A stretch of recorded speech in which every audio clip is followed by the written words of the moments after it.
নমস্কার। দশম ভাব অর্থাৎ 10th হাউস নিয়ে একটা ভিডিওতে আমি আগে বলেছিলাম আমাদের লগ্ন কুণ্ডলী বা D1 চার্ট সঞ্চিত কর্মের চার্ট, জন্ম জন্মান্তরের কর্মফলের ব্যালেন্স শিট হলো লগ্ন কুণ্ডলী। এই অসংখ্য পূর্বজন্মের কর্মফল সবটাই তো আমরা বর্তমান জন্মে ভোগ করব না। বর্তমান জন্মে সঞ্চিত কর্মের যেটুকু অংশ ভোগ করব তাকেই প্রারব্ধ বলা হয়। এই প্রারব্ধ অর্থাৎ ডেস্টিনির চার্ট হলো নবাংশ চার্ট বা D9 চার্ট। তাই জন্ম কুণ্ডলীকে যদি গাছ ভাবি, নবাংশ হবে তার ফল। আমি বলছি তাই নবাংশের গুরুত্ব বেড়ে গেল তা না। আমার কথা আপনাদের বিশ্বাস করতে হবে না। আপনারা বৃহৎ পরাশরীয় হোরাশাস্ত্র যদি পড়েন, সেখানে মহর্ষি পরাশর ষোড়শ বর্গের মধ্যে তিনটে কুণ্ডলীকে সব থেকে বেশি ওয়েটেজ দিচ্ছেন। প্রথম যে কুণ্ডলী সেটা হলো আমাদের লগ্ন চার্ট বা D1 চার্ট, যাকে ছাড়া বিচার সম্ভব না। দ্বিতীয় যে চার্টটাকে তিনি গুরুত্ব দিতে বলছেন সেটা হলো নবাংশ চার্ট বা D9 চার্ট। আর তৃতীয় যে চার্টটা আপনারা হয়তো অনেকেই ভাবছেন D10 চার্টের কথা আমরা বলবো, অর্থাৎ দশমাংশ চার্টের কথা বলবো। আমি যদিও যে কোনো হরোস্কোপ দেখতে গিয়ে D10 চার্ট ভীষণ রকম ব্যবহার করি, তবে ওনার কথা অনুসারে D60 অর্থাৎ ষষ্ঠীমাংশ চার্ট তৃতীয় সর্বাধিক গুরুত্বপূর্ণ চার্ট। তবে ষষ্ঠীমাংশ চার্ট খুব টাইম সেন্সিটিভ। 1-2 মিনিট এপার ওপার হয়ে গেলে চার্ট চেঞ্জ হয়ে যায়। নবাংশ চার্ট নিয়ে আমরা আজকে আলোচনা করব। নবাংশ নিয়ে সাধারণ মানুষের মধ্যে সব থেকে বড় ভ্রান্তি হলো অনেকে শুধুমাত্র একে বিবাহ বা ম্যারেজের চার্ট ভাবেন। নাম থেকে আমরা বুঝতে পারছি নবাংশ অর্থাৎ নবম ভাবের সূক্ষ্মাতি সূক্ষ্ম বিচার, তাই হলো নবাংশ। নবম ভাব অর্থাৎ ভাগ্য ধর্মভাব। বিবাহের সাথে ধর্মের যোগ আছে। আমরা ওয়াইফকে ধর্ম পত্নীও বলি, অর্থাৎ ধর্মমতে পত্নী। তাই D9 চার্ট থেকে বিবাহিত জীবনেরও বিচার করা হয়। নবাংশের এটা একটা খুব ছোট্ট অংশ বা একটা খুব ছোট পার্ট। নবাংশের প্রচুর অ্যাপ্লিকেশন আছে। তার মধ্যে প্রধান হলো যে কোনো গ্রহের স্ট্রেংথ বা শক্তি বিচার করতে আপনারা নবাংশকে ব্যবহার করতে পারেন। ভাবের শক্তি বিচার করতে নবাংশকে ব্যবহার করতে পারেন। যে কোনো ভাব বিচারে নবাংশকে ব্যবহার করতে পারেন। দশাফল বিচারেও নবাংশ বহুলভাবে ব্যবহৃত হয়। এই চার্টটা হলো একজনের D1 অর্থাৎ লগ্ন চার্ট, তারই D9 অর্থাৎ নবাংশ চার্ট হলো এটা। জন্ম তারিখ 25/8/1983, জন্ম সময় সকাল 10টা, কলকাতাতে। লগ্ন চার্টে দেখতে পাচ্ছি এটা তুলা লগ্নের জন্মছক। চতুর্থপতি পঞ্চমপতি শনি লগ্নে উচ্চস্থ, অর্থাৎ শস্য মহাপুরুষ রাজযোগ করে বসে রয়েছে। সেই শনি নবাংশ চার্টেতে চলে গেছে বৃশ্চিকে, অর্থাৎ মঙ্গলের ঘরে। সাথে রয়েছে মঙ্গল দ্বারা পীড়িতও রয়েছে। সেই শনি কি এই রাজযোগের ফল দিতে পারবে? তার মধ্যে এতটা কি শক্তি আছে? ঠিক যেমন ওপর একজন মানুষকে দেখে সুন্দর সুঠাম দেহ তার মনে হচ্ছে, ভিতর তার রোগের বাসা। সে লম্বা রেশের ঘোড়া না। D1 অর্থাৎ লগ্ন চার্টে যত ভালো অবস্থাতেই গ্রহ থাকুক না কেন, যত রাজযোগ করেই বসে থাকুক না কেন, নবাংশ চার্টে সেই গ্রহটা যদি পীড়িত বা দুর্বল হয়ে যায়, সে লং টার্ম বেনিফিট দিতে পারে না। প্রথম জীবনে স্টার কিডসদের মতো সুযোগ হয়তো সে পেয়ে যায়, পরবর্তীকালে এই স্টার কিডসদের অনেকেই যেমন পিতামাতার মতো নাম করতে পারেন না, বেশি দূর এগোতে পারেন না, তার অবস্থা অনেকটা সেরকমই হয়। কিন্তু এই D1 চার্টে মঙ্গল দেখুন নিচস্থ রয়েছে, অর্থাৎ লগ্ন চার্টে মঙ্গল নিচস্থ। নবাংশ চার্টে গিয়ে দেখছি মঙ্গল নিজের ঘরেতে চলে গেল, যদিও শনি দ্বারা কিছুটা হলেও পীড়িত হলো, তবুও অনেকটা সে পোটেন্সিয়াল গেইন করলো, ভালোর দিকে গেল। লগ্ন চার্টে কোনো গ্রহ দুর্বল, নবাংশ চার্টে সে ভালো হয়ে গেল। প্রথম জীবনে স্ট্রাগল, সেই গ্রহ অতটা রেজাল্ট দিতে না পারলেও লাইফ যত এগোবে ধীরে ধীরে সে ভালোর দিকে ফল দিতে থাকবে। বয়স যত বাড়ে, বিশেষ করে 30-35-এর পর থেকে নবাংশ চার্টের গ্রহরা বেশি ফল দেয়। এই নবাংশ চার্টের অর্থাৎ D9 চার্টের ক্যালকুলেশন পার্টটাও আপনাদের একটু জানা দরকার। যদিও কম্পিউটারে হরোস্কোপ বানালে D1 এর সাথে D9 চার্টও চলে আসে, তবে থিওরি জানলে অনেকভাবে আপনারা তার ব্যবহার করতে পারেন, অনেক জায়গায় হেল্প পাবেন। D9 অর্থাৎ নবাংশ চার্টে একটা রাশিকে সমান 9টা ভাগে ভাগ করা হয়। আমরা জানি একটা রাশির মান হলো 30 ডিগ্রি। এই 30 ডিগ্রিকে যদি সমান 9টা ভাগে ভাগ করা হয় তাহলে প্রত্যেকটা ভাগের মান পাবো 3 ডিগ্রি 20 মিনিট করে। এই 3 ডিগ্রি 20 মিনিট এই ফিগারটা আমাদের কাছে খুব চেনা। আমরা জানি আমাদের জোডিয়াক সাইনে 27টা নক্ষত্র থাকে, প্রত্যেকটা নক্ষত্রের মান 13 ডিগ্রি 20 মিনিট। প্রত্যেকটা নক্ষত্রে আবার 4টে করে চরণ বা পাত থাকে। প্রত্যেকটা চরণের অর্থাৎ প্রত্যেকটা নক্ষত্র চরণের মান দাঁড়ায় 3 ডিগ্রি 20 মিনিট, অর্থাৎ এক একটা নবাংশের যেমন নক্ষত্রের একটা চরণের একদম সেম তাই মান হয়ে যায়। আমরা জানি যে গ্রহ যে নক্ষত্রে বসে থাকে তার ফলও দেয়। নক্ষত্রের যে চরণে গ্রহ থাকে তার থেকে আরো সূক্ষ্ম ফল আমরা পাই। তাই নবাংশ থেকে গ্রহের সূক্ষ্মাতি সূক্ষ্ম ফলের বিচার আমরা করতে পারি।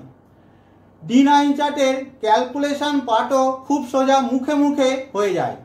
চর রাশিতে অর্থাৎ এই মেষ, কর্কট, তুলা, মকর রাশিতে যদি কোনো গ্রহ অবস্থান করে তার প্রথম নবাংশ গিয়ে পড়ে সেই রাশিতেই, অর্থাৎ মেষে থাকলে মেষেই প্রথম নবাংশ পড়বে, সেখান থেকে অ্যান্টি ক্লকওয়াইজ আমাদের গুনে যেতে হবে। স্থির রাশিতে অর্থাৎ এই বৃষ, সিংহ, বৃশ্চিক বা এই কুম্ভ রাশিতে কোনো গ্রহ থাকলে প্রথম নবাংশ গিয়ে পড়ে তার থেকে নবম রাশিতে। ধরুন বৃষ রাশিতে কোনো গ্রহ আছে, প্রথম নবাংশ গিয়ে পড়বে এই মকর রাশিতে, সেখান থেকে অ্যান্টি ক্লকওয়াইজ এবার আমাদের গুনে গুনে যেতে হবে। ঠিক তেমনইভাবে দ্বৈত রাশি, এই মিথুন, কন্যা, ধনু বা মীন রাশিতে কোনো গ্রহ অবস্থান করলে প্রথম নবাংশ গিয়ে পড়বে তার থেকে পঞ্চম রাশিতে। মিথুনে কোনো গ্রহ আছে, প্রথম নবাংশ গিয়ে পড়বে এই তুলা রাশিতে, সেখান থেকে অ্যান্টি ক্লকওয়াইজ আমরা গুনতে গুনতে চলে যাব। কিছুদিন আগে আমার কোনো একটা ভিডিওতে কেউ একজন কমেন্ট করেছিলেন, বলছেন তার এই কর্কট লগ্ন, দশম ভাবেতে অর্থাৎ এই মেষ রাশিতে বসে রয়েছে তার রবি উচ্চস্থ রয়েছে, তার সাথে বলছেন বৃহস্পতিও রয়েছে, অর্থাৎ দশমে উচ্চস্থ রবি, তার সাথে বৃহস্পতি। কিছুটা অভিযোগের সুরে তিনি বলছেন 37 বছর বয়স হয়ে গেল, বৃহস্পতি উচ্চস্থ, দিকবলি, এই রবি উচ্চস্থ, বৃহস্পতি রয়েছে, তবুও এখনো কাজের জায়গায় স্থায়িত্ব নেই। আমি ওনাকে এই রবি বৃহস্পতির ডিগ্রি জানতে চাইলাম। উনি বললেন রবি রয়েছে 22 ডিগ্রিতে আর বৃহস্পতি রয়েছে 6 ডিগ্রিতে। রবি 22 ডিগ্রিতে অর্থাৎ 20 থেকে 23 ডিগ্রি 20 মিনিটের মধ্যে সপ্তম নবাংশ পড়ে। যেহেতু চর রাশিতে রবি রয়েছে তাই প্রথম এটাই নবাংশ, এখান থেকে 7 ঘর গুনছি, 1 2 3 4 5 6 7, এইখানে চলে আসছে তার রবি নবাংশ চাটে। ঠিক তেমনইভাবে বৃহস্পতি 6 ডিগ্রিতে অর্থাৎ দ্বিতীয় নবাংশতে 3 ডিগ্রি 20 মিনিট থেকে 6 ডিগ্রি 40 মিনিট দ্বিতীয় নবাংশ, বৃহস্পতি চলে যাবে এই বৃষ রাশির ঘরেতে নবাংশ চাটে। রবি রয়েছে তুলাতে অর্থাৎ নিচস্থ নবাংশতে, বৃহস্পতি রয়েছে শত্রু গৃহস্থ নবাংশতে। রবি বৃহস্পতির মধ্যে 6-8-এর সম্পর্ক। লগ্ন চাটে ভালো কর্মের প্রমিস থাকলেও নবাংশ তার ডিনাই করে দিল। সুতরাং বুঝতে পারছেন নবাংশ চাট কতটা গুরুত্বপূর্ণ। আজকে এই D9 অর্থাৎ নবাংশ চাটের আরও একটা খুব গুরুত্বপূর্ণ ফেনোমেনা, যাকে রাশি তুল্য নবাংশ বলা হয়, তার মাধ্যমে আমাদের জীবনের সব থেকে কষ্টকর টক্সিক টাইম পিরিয়ড যাকে বলা যায়, আবার সব থেকে লাভদায়ক গেনের সময় যাকে বলা হয়, তার পূর্বাভাস কিভাবে আমরা পেতে পারি তার আলোচনা আপনাদের সামনে তুলব। এবং এই প্রিন্সিপাল আনফেল্ড প্রিন্সিপাল স্ন্যাপশট টেকনিক মিলবেই। কিভাবে আমরা রাশি তুল্য নবাংশটা নির্ণয় করতে পারি একটু বলে নিই। খুব সোজা, আপনার লাগবে লগ্ন চাটে শুধু লগ্নটা কোথায় আছে সেটা শুধু জানতে হবে। যেমন এক্ষেত্রে এনার লগ্ন পড়েছে এই তুলা রাশির ঘরেতে, এখানেই নবাংশ চাটে তুলাকেই আমরা লগ্ন হিসাবে ধরলাম, আর নবাংশ চাটে যেখানে অরিজিনাল লগ্ন ছিল সেটাকে মুছে দিলাম, ব্যাস হয়ে গেল। আমাদের এইটাই হয়ে যাবে রাশি তুল্য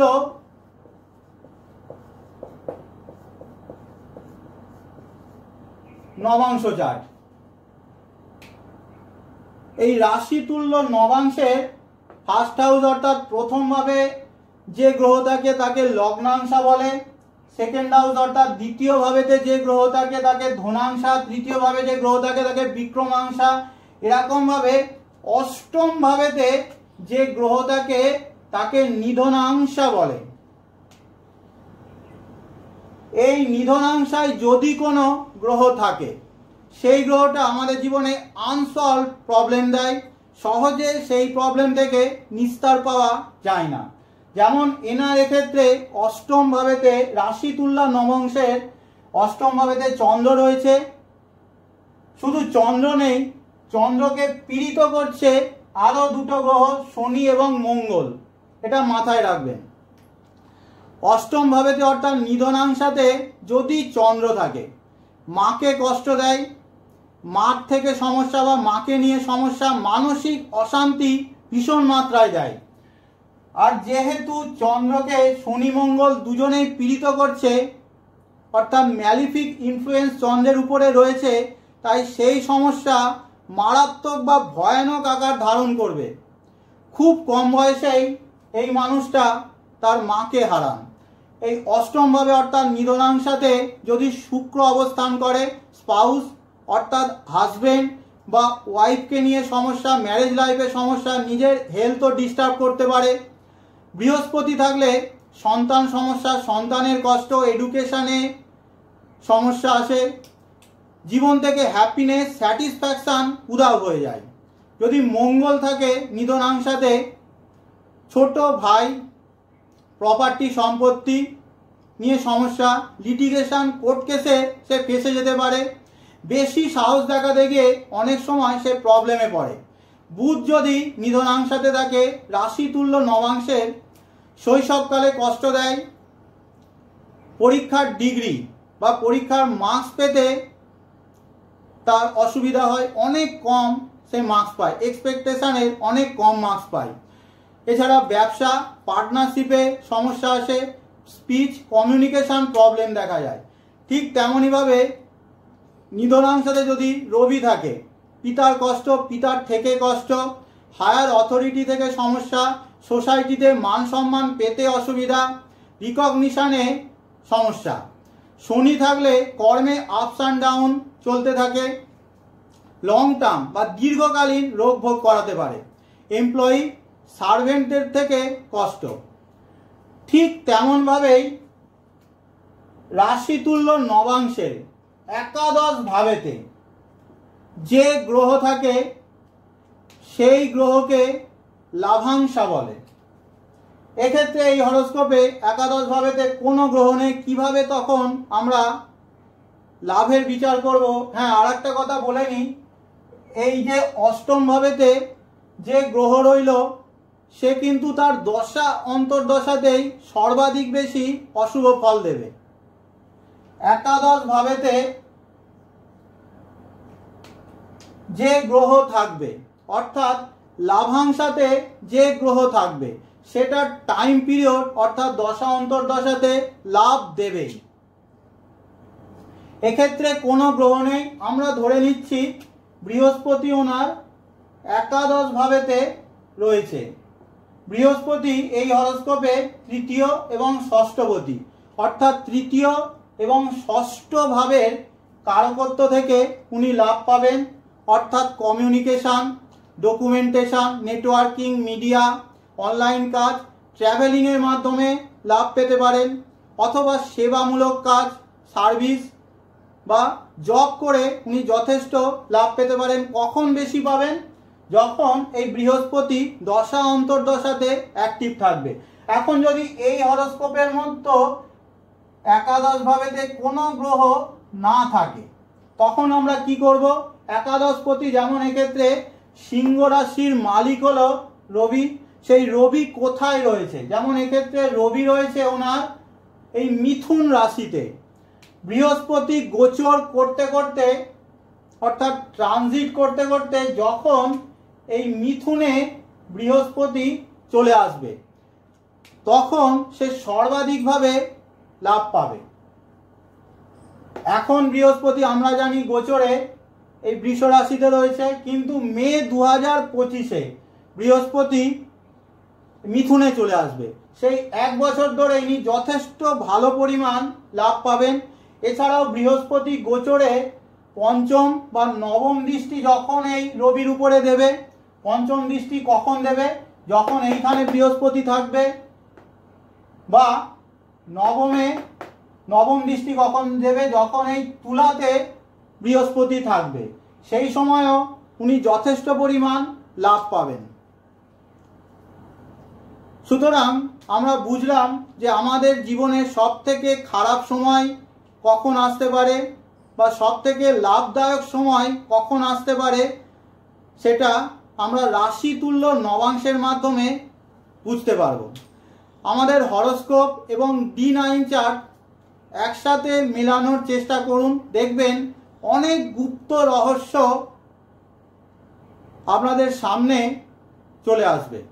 জ্যোতিষ একটা রিসার্চের ব্যাপার, যত ভিতরে গিয়ে আপনি চিন্তা করবেন তত যেমন নিজে সমৃদ্ধ হবেন, অন্যকেও সমৃদ্ধ করতে পারবেন। তাহলে আজকের মতো শেষ করলাম। ধন্যবাদ সকলকে।